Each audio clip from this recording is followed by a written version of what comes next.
প্রিয় দর্শক, আসসালামু আলাইকুম। এখন বর্তমানে আমি হাজির হয়েছি কেওয়াবুনিয়া গ্রামে। ৫ নং কাকাবাড়ি ইউনিয়নের যে কেওয়াবুনিয়া গ্রামটি রয়েছে, সেই গ্রামে আলতাফ মাস্টার সাহেবকে চিরবিদায় জানানোর জন্য আমরা এখানে চলে এসেছি।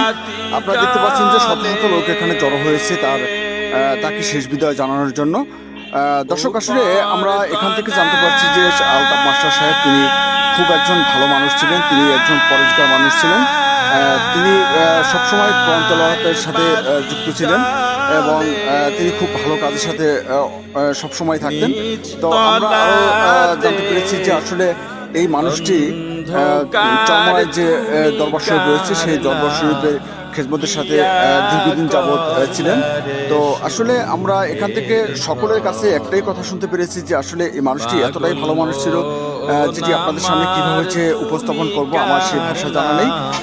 তো আসলে আপনারা যে যেখান থেকে এই ভিডিওটি দেখছেন, সবাই মাস্টার সাহেবের জন্য